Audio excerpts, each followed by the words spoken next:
Adults who have intellectual disabilities have likely experienced some form of abuse during their lifetime. They are vulnerable and often taken advantage of or treated with disrespect by the public. Abuse comes in many forms, such as verbal, physical, emotional, sexual, and financial abuses. I've worked with clients who have intellectual impairments for almost 4 years now, and I've seen how those who experience extreme levels of abuse can be affected for the rest of their lives. People have no idea what this minority population has endured and overcome. Every person should be aware and be responsible for preventing abuse in any situation.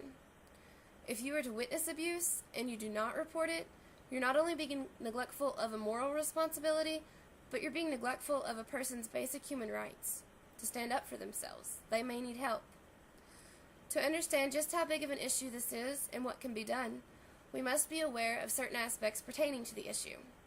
We must know the history of the population, what the population as a whole has been through and overcome. We need to understand how the abuse many have experienced affects them today. And above all, we need to know what we can do to prevent abuse from occurring, as well as what to do if we witness or hear of abuse. So let's briefly look at the history of what people who have mental impairments have endured as a population. During the Middle Ages, a mental illness was viewed simply as people who were possessed or who were in need of religion. This view actually continued into the 18th century. During this time, however, people having mental impairments were confined and degraded. In the late 1800s, state institutions were established.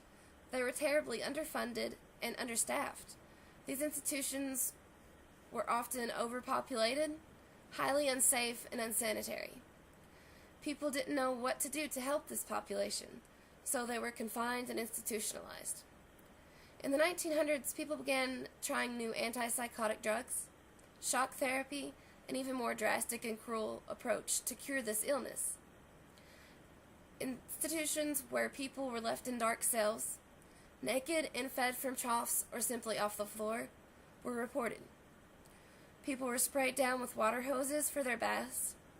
Their needs were not only unmet, they were being abused and neglected, mistreated. Even those who weren't institutionalized may have experienced neglect just for the simple fact that education for how to treat and take care of this population wasn't common. Families didn't have access to know how. In the late 1900s, institutions became better funded and better staffed. Education was more readily available, and people began having access to the medications necessary to live more comfortably and have a higher quality of life.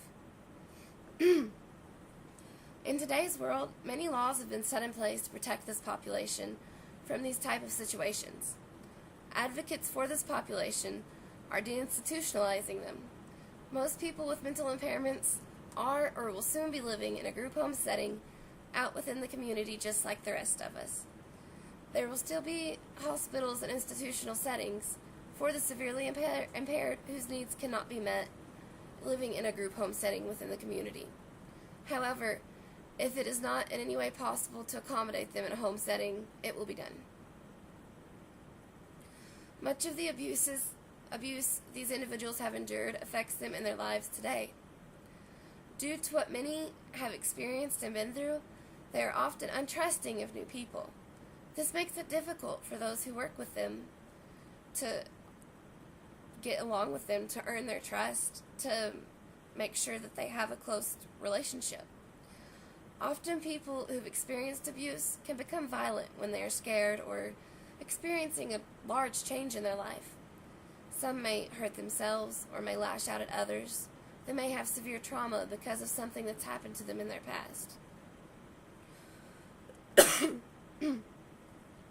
I have encountered females who become upset when a male staff is present, or males who become upset when a female is present, just because of previous sexual abuse. There isn't anything we can do about abuse that they've experienced in their past, but try to talk to them. But we can prevent abuse from happening in their futures and happening now. It's very important that the biggest thing we can do is be their advocate. If we witness abuse or hear of abuse, we need to know how to report it. If you witness abuse and you do not report it to the proper agency, this person's still going to be being abused. You never know how long that may go on. Abuse doesn't stop until someone makes an effort to make it stop. People often fear that they may be overreacting to a situation.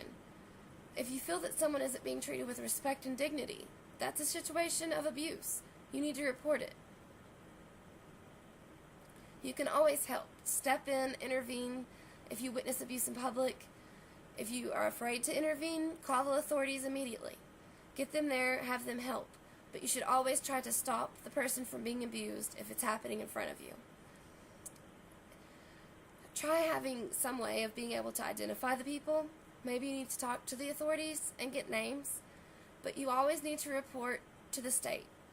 You can always call 1-877-KYSAFE1 to report abuse to the state. This helps with keeping these people who are causing the abuse from working with other clients in the future. You don't need to be afraid of speaking up.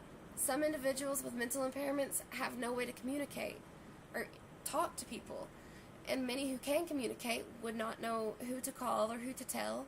They may be living in fear. They may be afraid if they tell one person, are they going to tell the abuser? So you kind of have to step in and be there for them. This population often cannot control what happens to them or stand up for themselves. Be their advocate. Protect them. Help them. Without help or intervention, the person may be abused for the rest of their lives. Based on your new education and the dark history of what the population has endured, how abuse they have experienced is still affecting them in their lives today, and your well-rounded knowledge of how to handle the situations and stop the abuse, I hope that you can make yourself an advocate for those who are in need of your help. Many people have no idea what this minority population has been through and overcome. Every person is responsible for preventing abuse in any situation. If you witness the abuse and do not report it, you're being neglectful of a moral responsibility and neglectful of a human being's basic rights. Adults who have intellectual disabilities have likely experienced abuse in their past. They are vulnerable.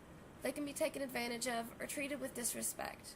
Remember the 5 types of abuse: verbal, physical, emotional, sexual, and financial abuse.